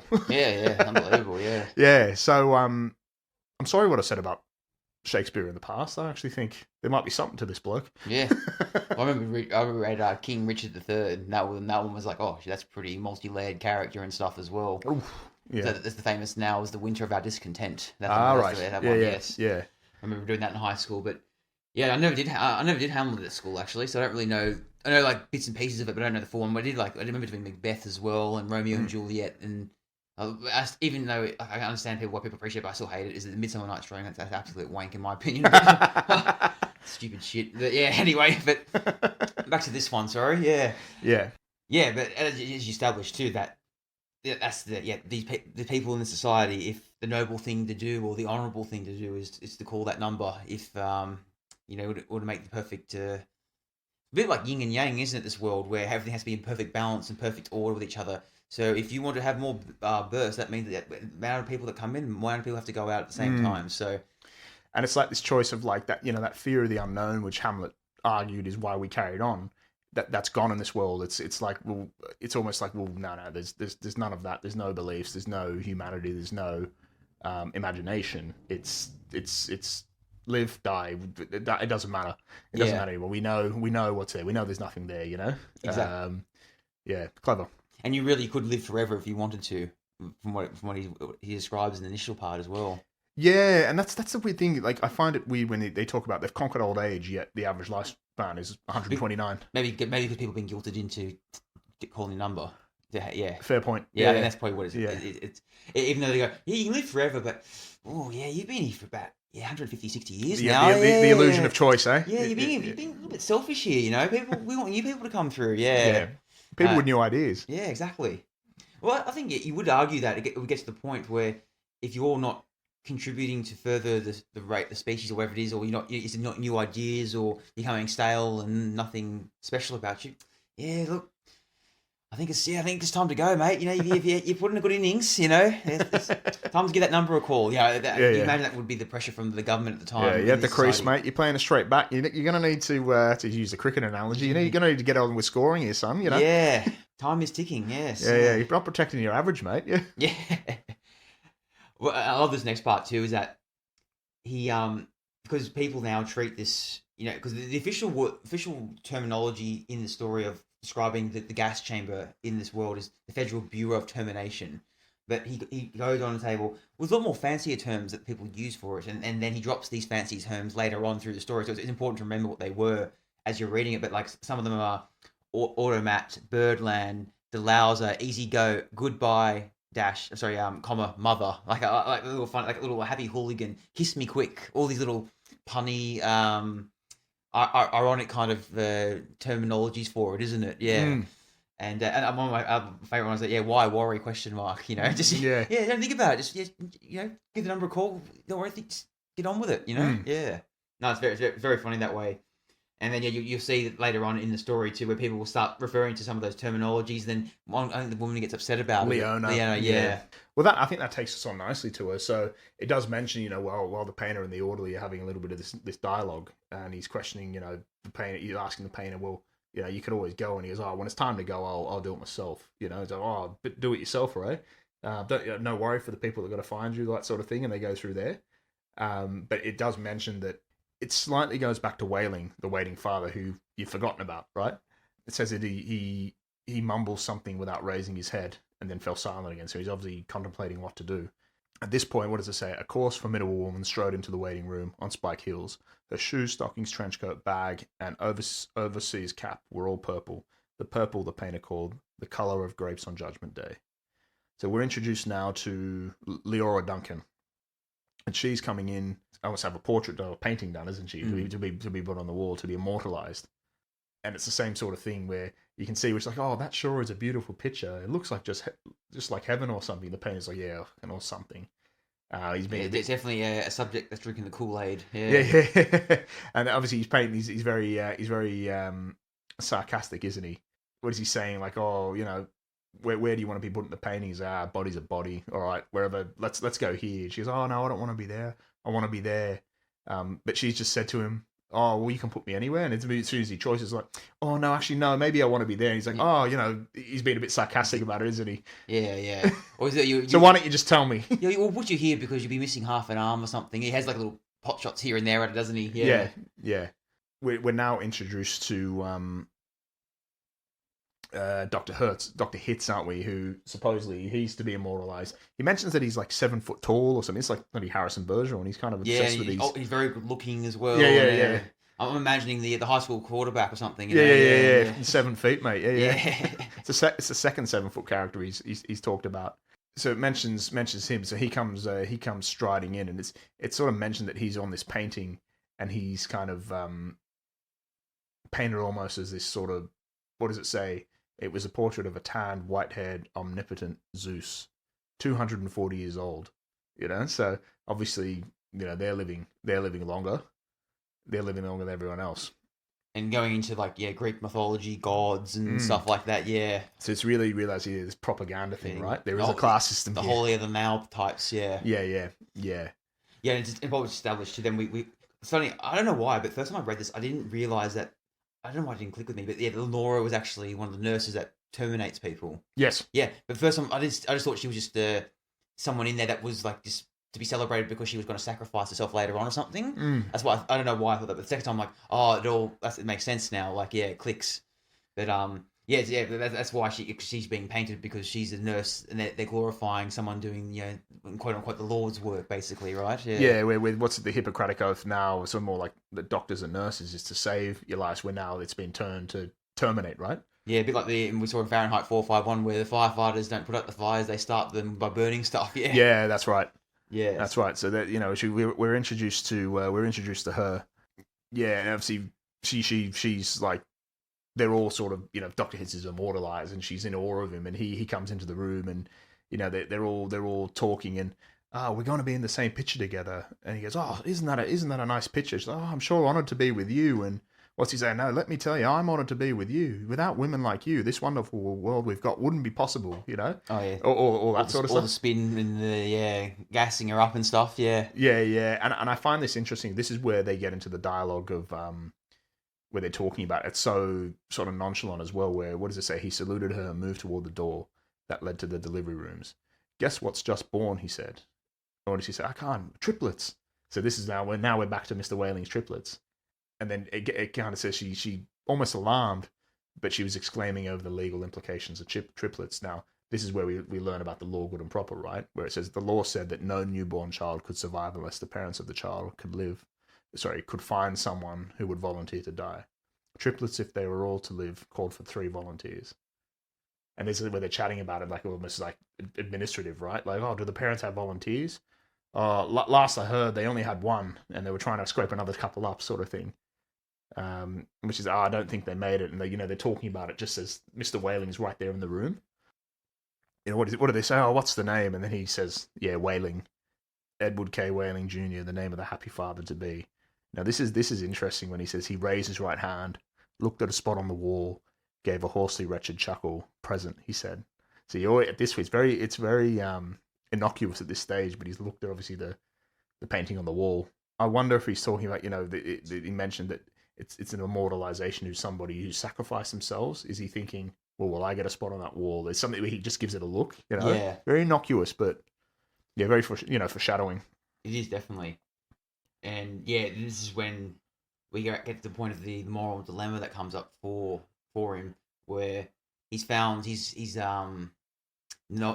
grandfather has nominated himself to be the one to be sacrificed, and then because it's triplets, he's got to, as we said earlier, he's got to find 2 other people now, and yeah, it makes you think of that moral dilemma as like, imagine having to choose which one of your kids, only one can live, and you got to choose which one it is, and it got me thinking too, like. Say he just went through like this the way it's designed initially, and yeah, he euthanized the 2 kids and then 1 survived, and then that 1 kid didn't turn out what he thought it would be or where it went or did something. You'd be thinking, oh, did I make the right choice? Should I have chosen another one? Or pressure on that kid. Just but just the internal anguish like going on in your mind, and how do you make that choice? It's a bit like the Sophie's Choice movie, a bit like that. Like how do you choose which one survives? It's just like absolute like.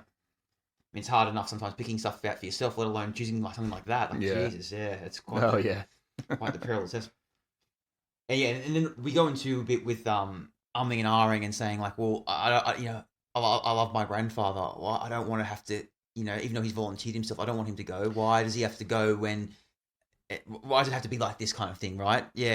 And it plays into that whole thing that you're okay before living in this world or being complicit in it. Now it's different because it's affecting you. Yeah. And there's that selfish humanity comes into it. Like, well, no, I want all my triplets to live, and I don't want to have to volunteer anyone. Yeah. I want that. Well, why can't we do it? What's the doctor? He says, oh, of course you do. It's a human, but I think this is where we get into the world building, and he talks about the history, right?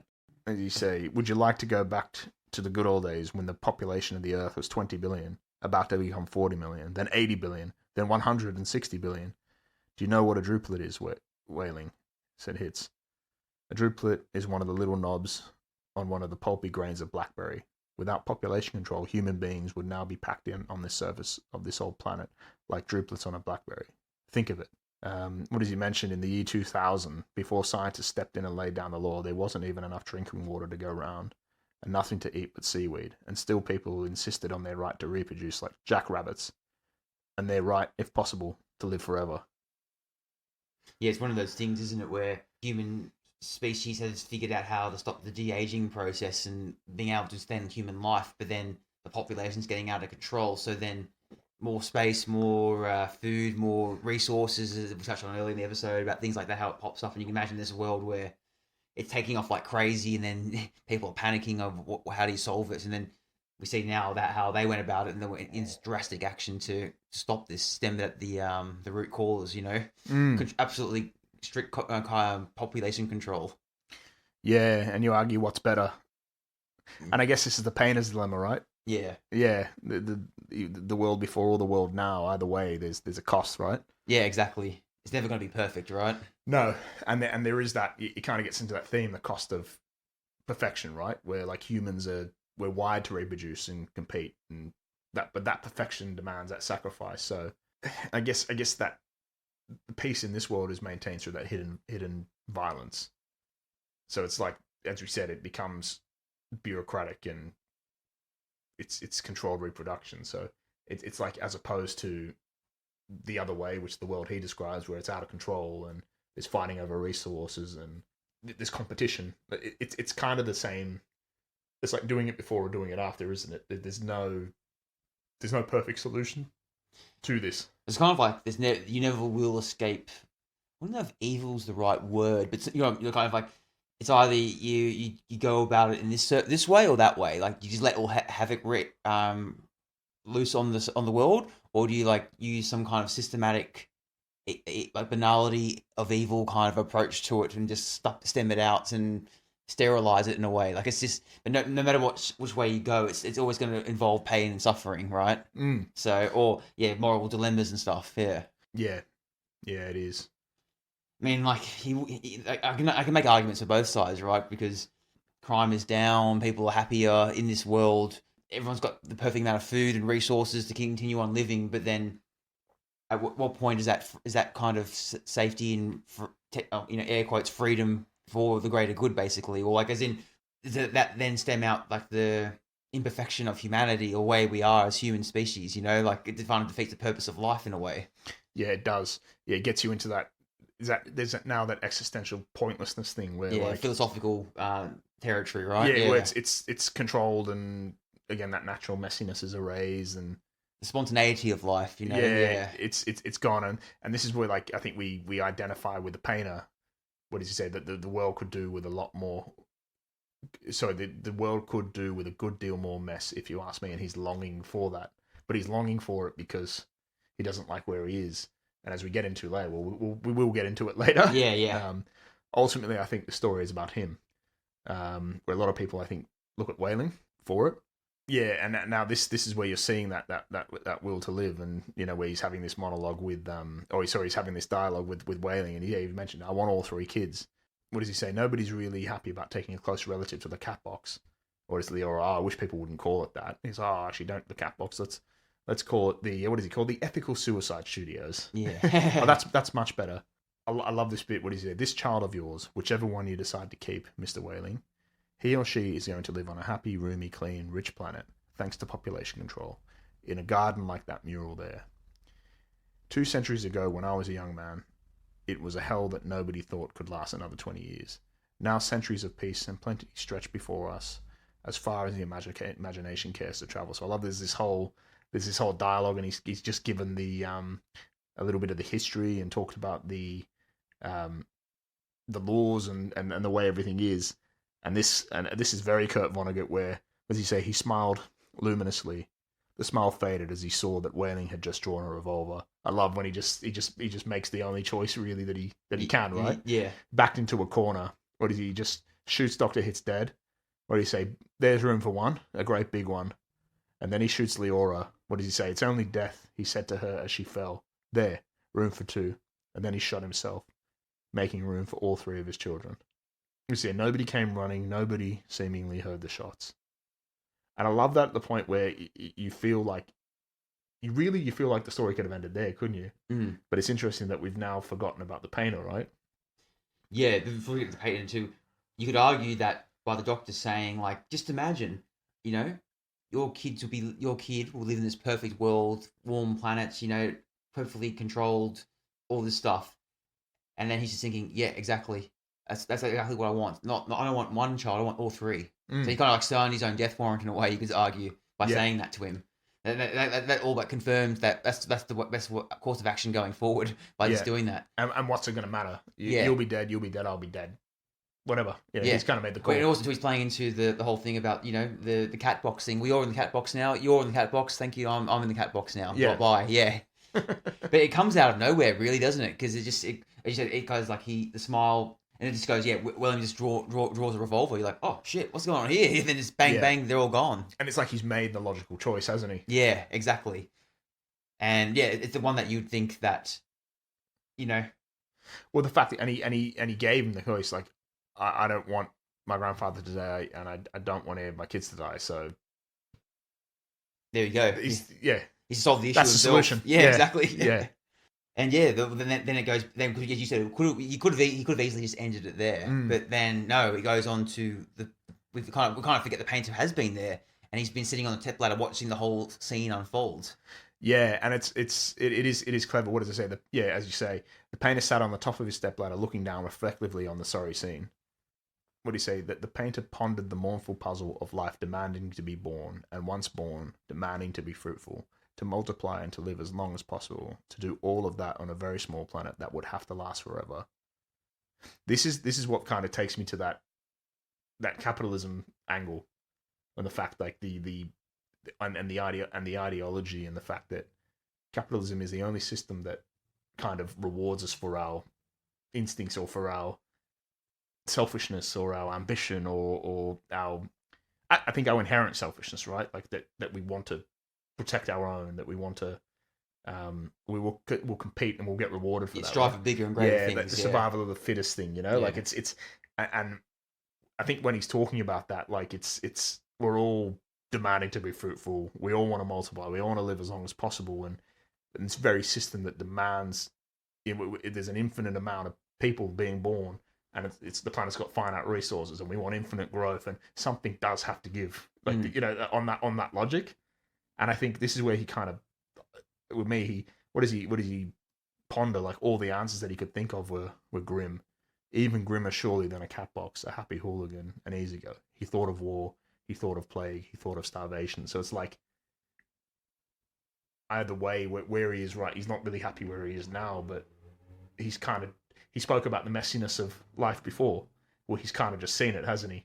The messiness of humanity, the selfish thing, and the will to live or the will to protect one's family. He's kind of seen it all right in front of him. Up close and personal. Yeah, and he doesn't like it. And he's like, that's the alternative. And I think there's, as we've been speaking about, we're destined to, I guess, whatever perfection, whatever society will always come at some sort of cost, right? Whether that's to the planet, whether that's to the people, I don't know. It's yeah. It reminds me too when people go, "Oh, if I was in that situation, I would have done this." It's like, no, you wouldn't have. No, you're just saying that now from hindsight or from 6 degrees of separation. But when you're actually witnessing it up close and personal and experiencing it, it's a whole different can of worms, isn't it? Yeah. And then this next part perfectly sums that up too. Like he knew after that part you just mentioned before, he knew he would never paint again.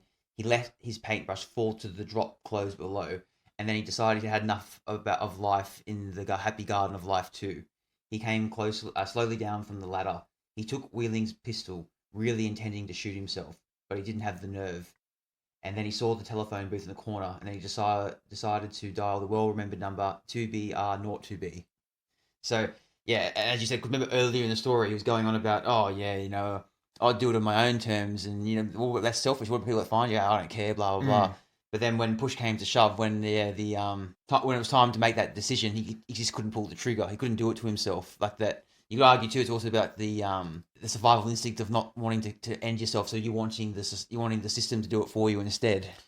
Well, yeah, and that's where when I spoke about this is where I think the Hamlet thing comes in, right? When he talks about ultimately a conscience makes cowards of us all. when fear of the unknown, it's the fear of like, but then that I guess that's kind of gone in this, right? The conscience has been outsourced, and it's this procedure where like he's kind of like, it's saying he didn't have the balls to do it, but when as you say, when push comes to shove, he's like, well, no, there's an easy out here, there's an easy option. I can just go off this way, you know. Someone can make that decision for me now, as opposed to me doing the actual act itself. Yeah, and it's definitely very similar to also examination day. This end part, when in examination day, that's when they terminate the kid that's too smart for the society, and they call up the parent to say, yeah, he unfortunately he didn't pass the test, so we've had to terminate him. And this is very much similar to when he calls up the Federal Bureau of Termination asking for an appointment. They're going, oh, yeah, well, we can probably fit you in this afternoon, actually. But if we have a cancellation, we'll get you in a bit earlier. Yeah, something like simple, like cold bureaucratic. Yeah. It very, very similar-esque kind of, themes in both stories in that way, isn't it? Yeah, it is. And I, for 5 pages or so? Yeah, roughly. And that's, I think that's definitely one of the more layered short stories, I think. Ultimately, I'm going in there thinking it's clearly about overpopulation, but I don't think that's the main point. There's so much going on. I think it's about the painter. I think it's about the will to live and humanity wanting to thrive and utilitarian logic. The reliance on the system and capitalism. You also argue technocratic logic as well. Yes. Striving for always being perfecting the human species and living forever and that kind of thing. Yeah, and again, there's this supposed utopian society. Again, there's that whole thing of, I guess, the utopian society, but the sacrifices made to sort of uphold it. Yeah. There's sort of a class system. Yeah, and everything's down to the perfect science, right? As well. Yeah. Yeah, this really enjoyed this read much more than I think I as much as I liked Harrison Bergeron. I think this is a step up from that. Oh, absolutely. Yeah, no, I definitely preferred this one over Harrison Bergeron. Yeah, because this one is not as famous as Harrison Bergeron as well, which I'm also a bit surprised about. Because even when you do a YouTube search of it, there's not many reviews on it or people talking about it. Or I found that quite odd, actually. Because it seems to be one of his hidden gems. Yeah, really, really is. I mean, so reading it, the amount you have for this, what do you take from it? What do you think he's ultimately trying to say? Yeah, I think he's saying a couple of things. I think one of them is what we touched on earlier, like kind of like critiquing utilitarian logic, also the hysteria around the time, because he seems like to take the piss out of things too, right? I think he's taking the piss out of the hysteria about overpopulation as well. Well, that's where actually sorry to interject. When we touched on about Harrison Bergeron, where I guess on face value everyone would look at it and think, oh, obviously it's about communism, bringing everyone down. Where it's more than I think we both came out of it thinking, no, I think he's taking the piss of that simplistic view of communism. Yeah. Whereas I think this is similar. There's a lot of that. Yeah. There's humor or there's a lot of irony in this. Yeah, there is. Yeah.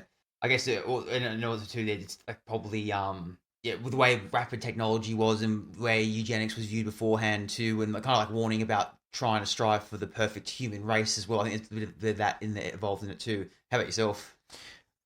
Yeah, look, I think I've touched on it. So yeah, initially I went in thinking, about overpopulation, but I'm more come out thinking it's kind of about society attached to the only system that it knows, capitalism, order, efficiency, growth, that it's easy to sort of control people than confront the system. Now, how often do we see that, right? That Malthusian logic that I was talking about, the fact that it's easy to scapegoat or it's easy to blame someone else for it than actually look back at the system and ask why we've got here. And this kind of shows, talking about the technocratic side of it, as technology evolves and gets better and better and better, they become better at, I guess it becomes more bureaucratic and more streamlined. And so, yeah, there's a lot, You could also argue too, a lot of it, he's critiquing increasing government and corporate control as well. Yeah, it's maybe definitely government overreach, because we especially know too with Americans, like it's very ingrained in them. They're very fearful of government stepping in too much. That's why they're very big on protect your right to bear arms and things like that, because they don't want governments taking too much control of them in that regard as well. Yeah, but I think like ultimately, when we talk about it here, the powerful will blame individuals, the poor, the vulnerable. problems that are caused by structural inequality or consumption, and the ideology of infinite growth on a finite planet. But the way he satirizes even, I guess Hamlet's deepest question, to be or not to be, the fact that very questioning of humanity and existence is reduced to that number, I think is probably the cleverest thing in this. And it was really, really, really good the way he's done that. Oh, absolutely. And I was quickly looking at too, like why this story is still relevant today, right? Because there's still ongoing debates about reproductive rights, and we saw too in China in the 70s and 80s how they had population control. Was it one child per family? And now we're seeing what a disaster that was going forward, because there was way too many boys and girls, and they couldn't find partners to match with in the next generation and things like that. And in America, was it the Roe versus Wade thing recently too, with the restrictions on abortion, and they made it a state issue instead of being a national right to access.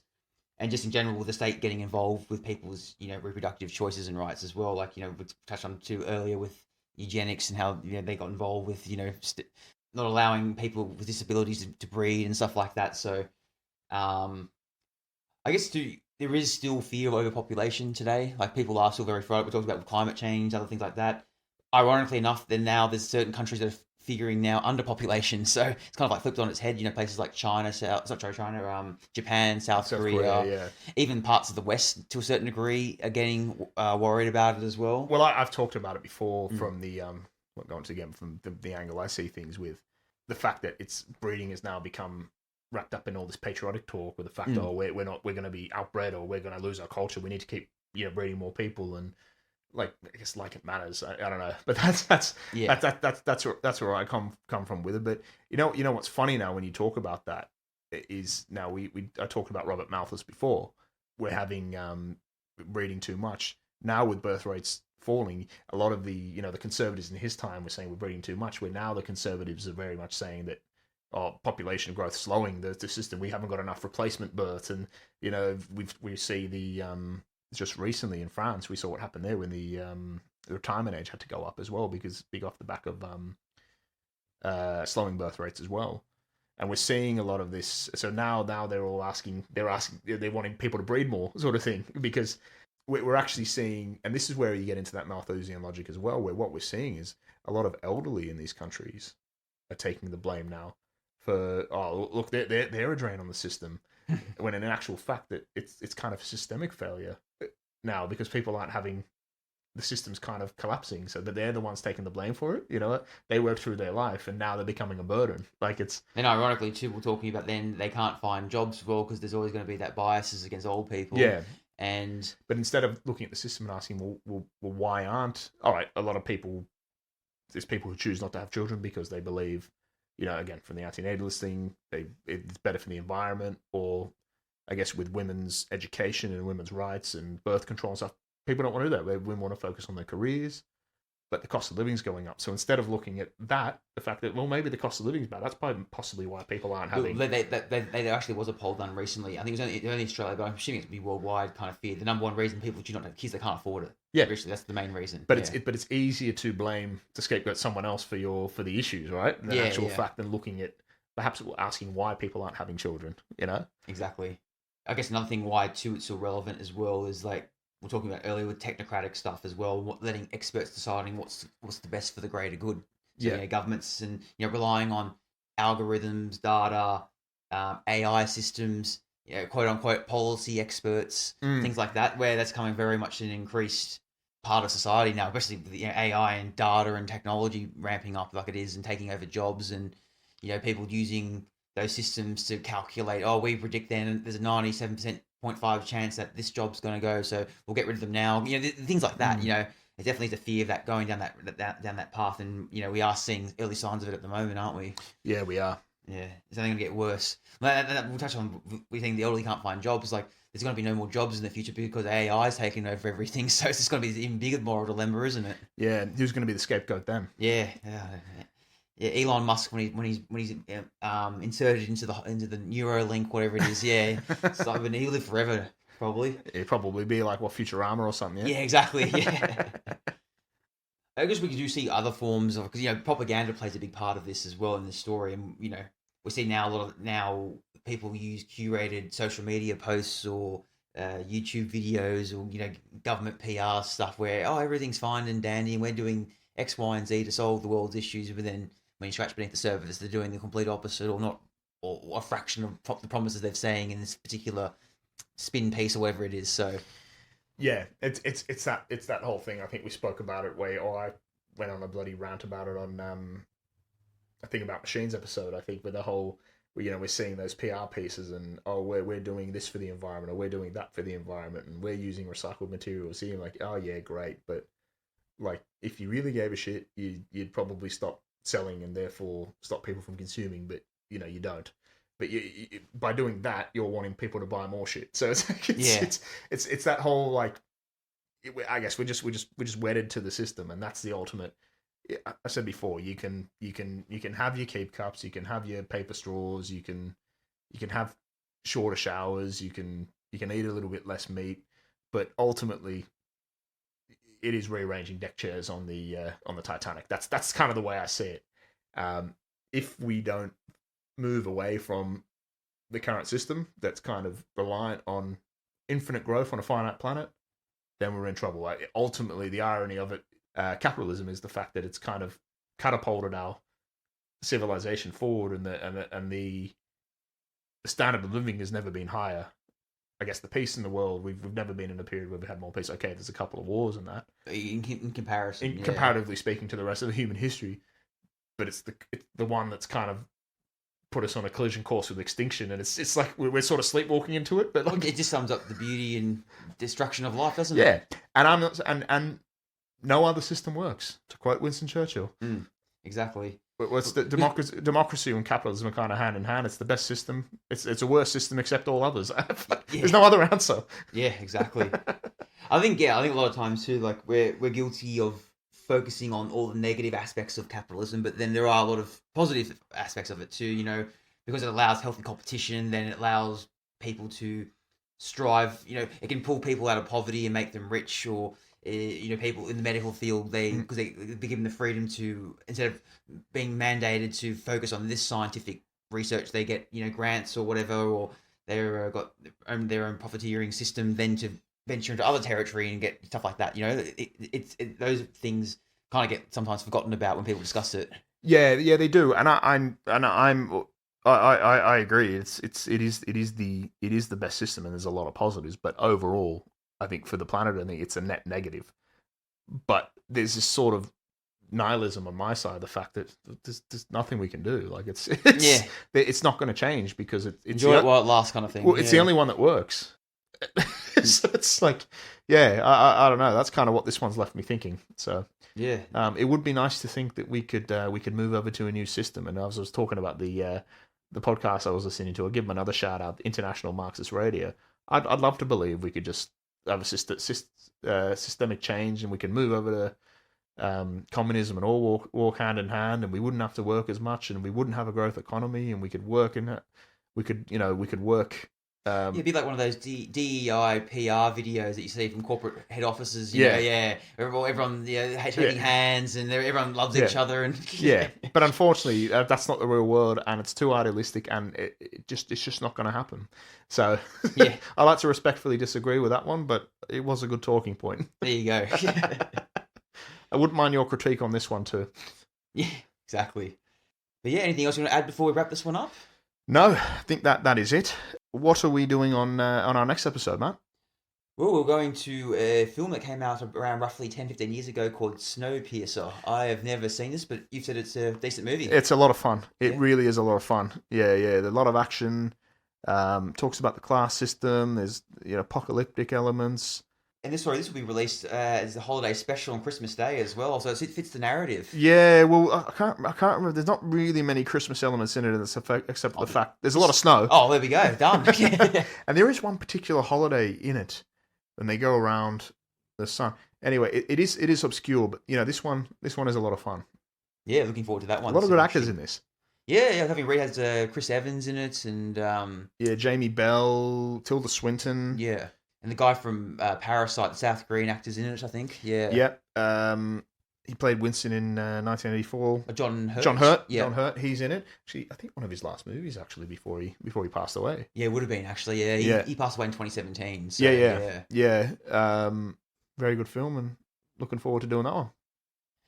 Yeah, and as always, guys, you can follow us on our social medias at Dystopedia Pod. That's on Instagram and Tumblr. You can shoot us an email at info@dystopediapodcast.com. We're also at YouTube at Dystopedia Podcast. Like, subscribe, comments, and all those great things. And on behalf of myself and Andrew, we'll catch you next time. See you next time.